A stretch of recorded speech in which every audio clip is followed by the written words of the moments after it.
শক্ত হাতে, শেখ হাসিনা যেমন আয়রন লেডি ছিলেন, শক্ত হাতে দমন করতে হবে। সম্রাটের মতো দক্ষিণের নেতা, সম্রাটের মতো এই বড় রাঘব বোয়ালকে যেভাবে শক্ত হাতে দমন করেছেন, বিএনপি এদিক থেকে আমার কাছে কেন যেন মনে হয় একটু ব্যর্থতার পরিচয় দিচ্ছে এখনো পর্যন্ত। কারণ আপনি যখন কাউকে বহিষ্কার করলেন, বহিষ্কার করে সে জানে এটা সাময়িক বহিষ্কার করা, সে আবার তাকে আপনি ফেরত নেবেন।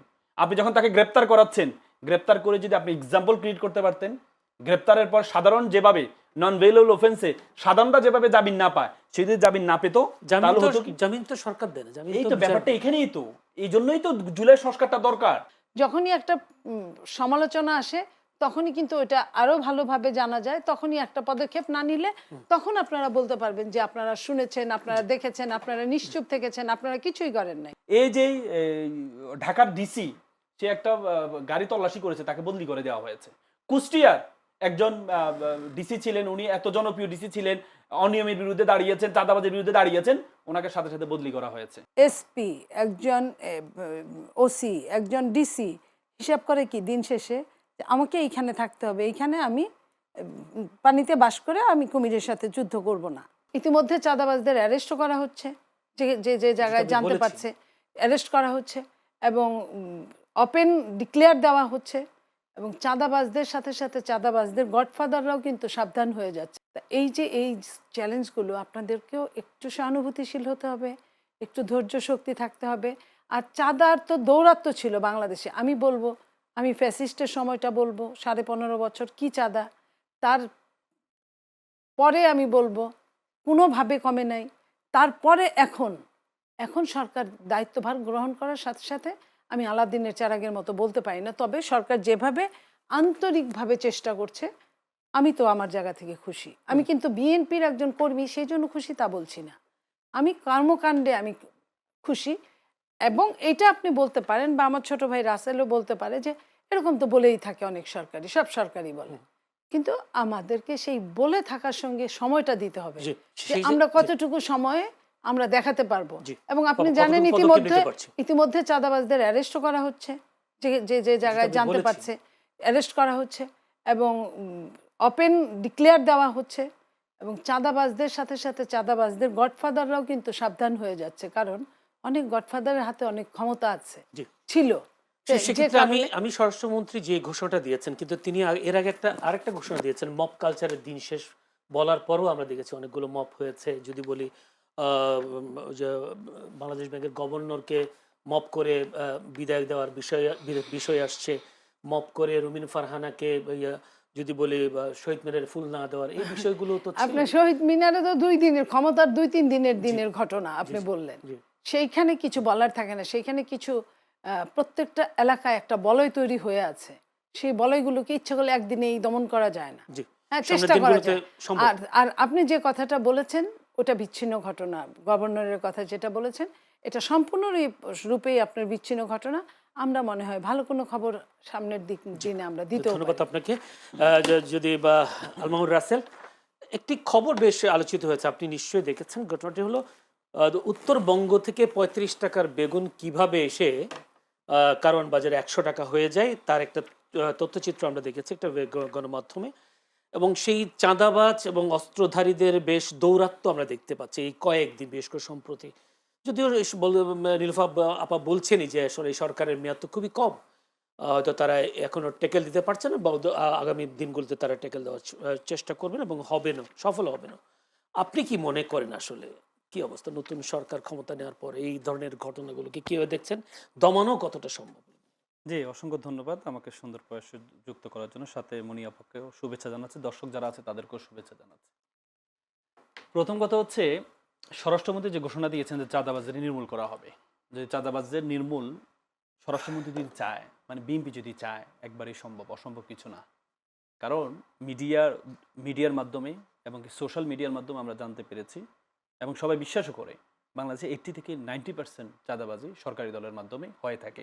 এটা এখন হচ্ছে এমন না, ইতিপূর্বে যারাই সরকারি দলে ছিল তারাই এটা করে থাকে। চাঁদাবাজি, টেন্ডারবাজি, বাজার দখল, টেম্পো স্ট্যান্ড দখল, এগুলো আমরা সবসময় দেখে থাকি সরকারি দলে যারা করে তারা সবচেয়ে বেশি করে।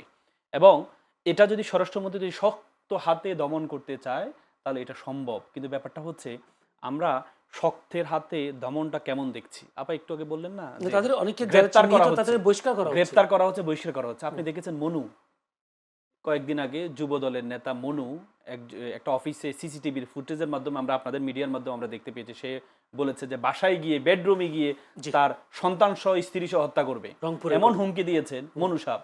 হ্যাঁ, উনি যুব দলের মেবি হচ্ছে জয়েন্ট সেক্রেটারি ছিলেন। সেই মনুকে কি বহিষ্কার করা হয়েছে, গ্রেপ্তার করা হয়েছে চাঁদাবাজির মামলা, 385 ধারার মামলা, 14 বছর কারাদণ্ড। সেই মামলা মাত্র 16 ঘন্টা সে জামিন পেয়েছে। এখন আপনি আমাকে বলেন, এই যে আমরা বলি যে শক্তের বক্ত নরমের জম, আপনার আইন কানুন কোথায় যাচ্ছে, কোথায় যাচ্ছে? প্রকাশ্যে ভিডিও আছে, ভিডিওগ্রাফি আছে, প্রমাণিত। দল থেকে বহিষ্কার করা হয়েছে, সে হত্যার হুমকি দিয়েছে, সে যে অ্যাপ্রোচ দেখিয়েছে, এরপরও সে যখন মাত্র গ্রেপ্তারের মাত্র 16 ঘন্টা জামিন পেয়ে যায়, তখন আমাদেরকে বুঝতে হবে এটার মাধ্যমে অন্য অন্য চাঁদাবাজ যারা, তাদেরকে উৎসাহিত করা হয়, তাদেরকে উৎসাহিত করা হয়। সেক্ষেত্রে আমাদের এক্ষেত্রে আমাদেরকে এক্সাম্পল তৈরি করতে হবে, এক্সাম্পল তৈরি করতে হবে। বিএনপি সবসময় আমরা দেখেছি, বিএনপি যত 2001 সালে যখন ক্ষমতা আসছে, তখন কিন্তু বিএনপি নিজস্ব দলীয় কর্মী যারা আছে তাদেরকে কন্ট্রোল করতে কিন্তু হিমশিম খেয়েছিল বেগম জিয়া, মরহুম বেগম জিয়া কিন্তু হিমশিম খেয়েছিল। এজন্য উনি পরে বাধ্য হয়েছেন র্যাব তৈরি করতে। 2004 সালে উনি র্যাব তৈরি করেছেন, এবং র্যাবে যতগুলো গ্রেপ্তার ক্রসফায়ার হয়েছে বেশিরভাগ কিন্তু সরকারি দলের, তখনকার সরকারি দলের লোকজন ছিল। তার মানে বিএনপি এদিক থেকে, আমরা বিশ্ববিদ্যালয়ে থাকতে আমরা সবসময় বলতাম, বিএনপিকে বলতাম বাংলাদেশ নিরীহ পার্টি, মানে যারা একটু নিরীহ বা যারা লিডারশিপের ক্ষেত্রেও দেখতাম আমরা, হ্যাঁ, মানে শক্ত হাতে, শেখ হাসিনা যেমন আয়রন লেডি ছিলেন, শক্ত হাতে দমন করতে হবে। সম্রাটের মতো দক্ষিণের নেতা, সম্রাটের মতো এই বড় রাঘব বোয়ালকে যেভাবে শক্ত হাতে দমন করেছেন, বিএনপি এদিক থেকে আমার কাছে কেন যেন মনে হয় একটু ব্যর্থতার পরিচয় দিচ্ছে এখনো পর্যন্ত। কারণ আপনি যখন কাউকে বহিষ্কার করলেন, বহিষ্কার করে সে জানে এটা সাময়িক বহিষ্কার করা, সে আবার তাকে আপনি ফেরত নেবেন। আপনি যখন তাকে গ্রেপ্তার করাচ্ছেন, গ্রেপ্তার করে যদি আপনি এক্সাম্পল ক্রিয়েট করতে পারতেন, গ্রেপ্তারের পর সাধারণ যেভাবে নন ভেইলেবল অফেন্সে সাধারণরা যেভাবে জামিন না পায়, সে যদি জামিন না পেত, তাহলে হতো কি? জামিন তো সরকার দেয় না, জামিন এই তো তো ব্যাপারটা এখানেই তো, এই জন্যই তো জুলাই সংস্কারটা দরকার। আমাদের যত জুডিশিয়ালে যে বিচার ব্যবস্থা, এই বিচারগুলো অ্যাপয়েন্টমেন্টের বিষয় এবং তাদের যে হচ্ছে প্রমোশন বিষয়গুলো, এগুলো সবগুলো পলিটিক্যালি দেখা হয়। এই জন্যই তো আমাদের সবসময় আমরা এই আদালতের ঘাড়ে বন্দুক চাপিয়ে আমরা সবসময় অর্ডার নেওয়ার চেষ্টা করি। আপনি দেখেন না, সংস্কার আদেশ নিয়ে রিড করা হয়েছে, রিড করে এখন রুল দেওয়া হয়েছে।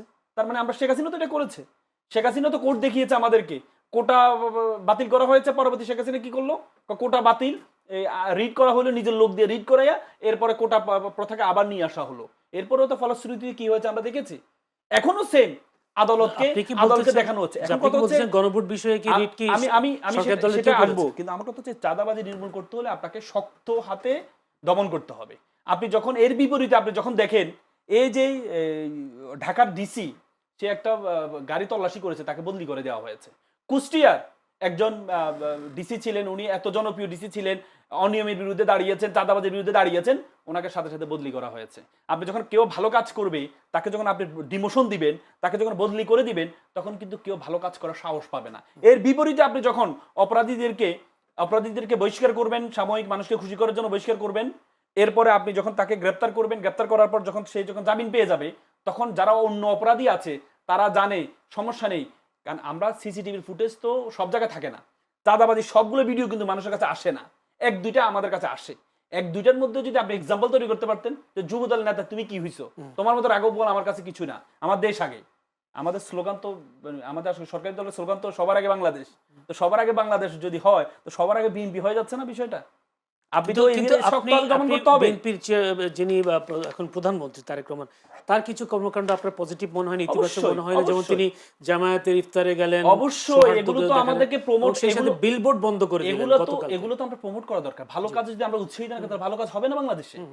আমরা মনে করি তারেক রহমান সাহেব যে উদ্যোগগুলো গ্রহণ করেছেন, উনি ওনার গাড়ির বহরটা কমিয়েছেন, উনি ছবি ব্যবহার থেকে ফেরত আসছেন, উনি যে অপোজিশনের ইফতার পার্টিতে যাচ্ছেন, এগুলো তো আমরা অ্যাপ্রিশিয়েট করছি, উনি জ্যামের মধ্যে দাঁড়িয়ে আছেন। কিন্তু বাংলাদেশের সমস্যাগুলো, ছোট ছোট সমস্যাগুলো বাংলাদেশের সমস্যা না, বাংলাদেশের আরো বড় সমস্যাগুলো আছে, যেগুলোকে এক্সাম্পল তৈরি করতে হবে। তারেক রহমান সাহেবকে শুধুমাত্র ওনাকে শক্ত হাতে এগুলোকে দমন করতে হবে। স্বরাষ্ট্রমন্ত্রী দিয়েছেন ভালোভাবে, সেভাবে শক্ত হাতে যদি দমন না করা যায়, ওনার ভালো কাজগুলো, আমি ওনাকে ক্ষমতা আসার আগেও, শপথ নেওয়ার আগেও বলেছিলাম, তারেক রহমান সাহেবের সবচেয়ে বড় চ্যালেঞ্জ হবে নিজের দলীয় যে নেতাকর্মীরা যেগুলো উচ্ছৃঙ্খল নেতাকর্মী এদেরকে কন্ট্রোল করা ওনার জন্য সবচেয়ে বড় চ্যালেঞ্জিং হবে।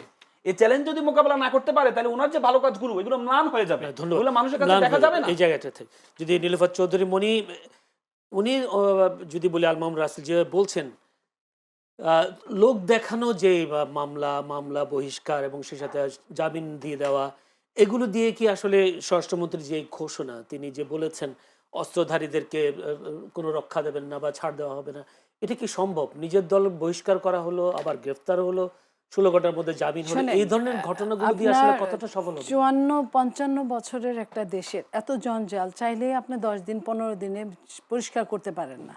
রাসেলের কথার উত্তর আমি 1 বছর পর থেকে দিব নিশ্চয়ই। আমি যদি বেঁচে থাকি রাসেলের মানে সঙ্গে 1 আমার বছর সময় নিতে দেখা চান? হবে। আমি নিতে চাই না, এটা বাংলাদেশ নিতে চায়। বাংলাদেশের যে সরকার তাদেরকেও আমরা এটা স্মার্টলি এই সময়টা আমার সবারই দেওয়া উচিত তাদেরকে। তারা বলে নাই, বাট স্মার্টলি আমি কথা বলছি। সেটা যদি এই যেভাবে চলছে সেইভাবে যদি চলতে থাকে, রাসেল যে কথাটা বলেছে আমি অস্বীকার করব না যদি ছেড়ে দেওয়া হয়ে থাকে।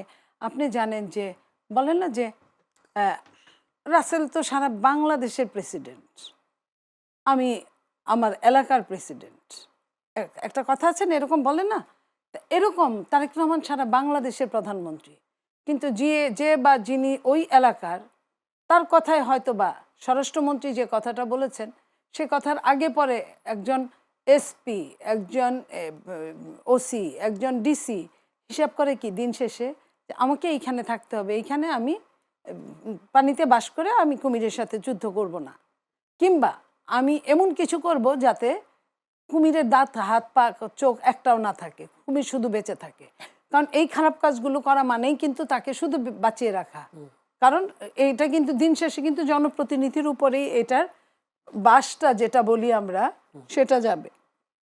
সেই হিসাবে যে বা যারা ছাড়িয়েছে, যদি ছাড়িয়ে থাকে 16 ঘন্টায়, আমি ঠিক জানি না, 16 ঘন্টায় যদি ছাড়িয়ে থাকে তাহলে আপনার ঘটনাটা ওইখানেই। একদিনে যেমন ভালো কিছু হয় না, একদিনে তেমন ঠিক মন্দও কিছু হয় না। বিগত 1.5 বছর যে অন্তর্বর্তী সরকারের আপনার যতগুলো বহিষ্কার করা হয়েছিল সেগুলো তো ধীরে ধীরে সবগুলো তো আবার দলে ফেরত দিয়ে এটার কারণটা আমি বলি, শোনেন, নির্বাচনী যে টানাপোড়েন থাকে আপনিও জানেন, নির্বাচনটা খুবই ডেঞ্জারাস একটা কঠিন কাজ। তো সেই টানাপোড়েনে এরা রাস্তাঘাট সব চিনে, অনেক বছরের পুরখাওয়া, আমি তো অস্বীকার করছি না, পুরখাওয়া কর্মীদের, ওরাও যে কর্মীরা ওরা হয়তো মাপ চেয়েছে, মাপ চাইলে আল্লাহ মাপ করে, সেখানে একবার দুইবার আপনাকে সুযোগটা দিতে হয়। ওরাই যে আবার সেকেন্ডলি এই টর্চার করছে এটা কিন্তু আপনি বলতে পারেন না। তো যে কারণে ইলেকশনের সময় যে টানাপোড়েনটা থাকে কর্মীদের, এর মধ্যে আবার বিদ্রোহী প্রার্থী আছে, সেই বিদ্রোহী প্রার্থীর যাতে হাতে না যায় কর্মীটা, এতদিনের পুরানা পুরখাও আপনার কর্মী, সে যেন না যায়, এই কারণে হয়তো বা একটা প্রাইমারি তাকে আপনার সুযোগ দেওয়া হয়েছে। সেই সুযোগে তারাই যে আবার করছে এটা কিন্তু আপনি বা আমি কেউই বলতে পারি না। যদি সেকেন্ড টাইমে করে আপনাদের টেলিভিশন, আপনাদের পত্রিকা এগুলা থেকে তো বের হবে না, আপনারা অবশ্যই ধরতে পারবেন। আমার মনে হয় যে ওইটা ইলেকশন পারপাস একটা জিনিস কিছুটা উদারভাবে দেখা হয়। নির্বাচনে জেতার জন্য আমার একটা কর্মী মানে 1000 মানুষের সমান কর্মীটা, তো সেই হিসেবে দেখা হয়, সেটাকে আপনি অন্যভাবে ধরেন। বাট এখন আমাদের চেয়ারম্যান সাহেব উনি বলেছিলেন নির্বাচনের অনেক আগে, উনি যখন লন্ডন ছিলেন তখনই উনি ভার্চুয়ালে বলেছিলেন অনেক মিটিংয়ে যে আমি যদি কোনোদিন কোনো দায়িত্ব পাই, তখনও যদি জানি যে এই লোকটা আমার দলের সেই খারাপ কাজটা করেছিল, আমি সাথে সাথে সেই আগের কাজের জন্য অ্যাকশনে যাব। এখন তো আমার কোনো ক্ষমতা নাই, আমি তো বহিষ্কার করা ছাড়া কোনো অ্যাকশনে যেতে পারি না। তাহলে আপনার মনে করেন যে আপনি যদি প্রমাণ সাপেক্ষে যদি সামনে তুলতে পারেন, কাজ করলেই কিন্তু ভুল হয়, কাজ না করলে ভুল শুদ্ধ হয় না, যে করে না। তো আমরা বিএনপি যখন রাষ্ট্রীয় দায়িত্বে তখন কাজ করবে, কাজ করতে গেলে ভুল শুদ্ধ হবে এবং ভুল শুদ্ধে পরিণত করার কিন্তু দায়িত্ব। আপনি এই যে এর মধ্যে কর্মচারী নিয়োগ প্রসঙ্গে বেশ কিছু কথা টথা উঠছে, আবার ওইখান থেকে চেঞ্জের একটা ব্যাপার আসছে, এই জিনিসগুলো একটা মানুষ তো আসলে সব মিলে এত জানার কথা না। যখনই একটা সমালোচনা আসে তখনই কিন্তু ওইটা আরো ভালোভাবে জানা যায়, তখনই একটা পদক্ষেপ না নিলে তখন আপনারা বলতে পারবেন যে আপনারা শুনেছেন, আপনারা দেখেছেন, আপনারা নিশ্চুপ থেকেছেন, আপনারা কিছুই করেন নাই, সেটা বলতে পারবেন। সেটাকে অবশ্যই আপনাকে মিনিমাম আপনার হানিমুন পিরিয়ডটা যেতে দিতে হবে, সেই হানিমুন পিরিয়ডটা কত দিনে? হানিমুন পিরিয়ড কত দিনে হয় আপনি জানেন না? 1 বছর। আমি আমারটা 1 বছর বলেছি, বাট হানিমুন পিরিয়ড মানে স্মার্টলি কত দিনে হয়? 100 দিনে আপনারা বলেন, সবাই আপনারাই বলেন, যারা আপনারা ইলেকট্রনিক আমরা 100 দিন মিডিয়া, পর্যন্ত wait করব। আপনারা তো এটা ওয়েট করবেন না, আপনি এর মধ্যে কাজ চলবে, কাজ তো কোনোটাই বসে নাই, জি, ধন্যবাদ। ভুল হবে শুদ্ধ অসংখ্য হবে। ধন্যবাদ নীরজ চৌধুরীর। মধ্যে আমরা ছোট্ট একটা বিরতিতে যাচ্ছি, দর্শক আমাদের সঙ্গেই থাকবে।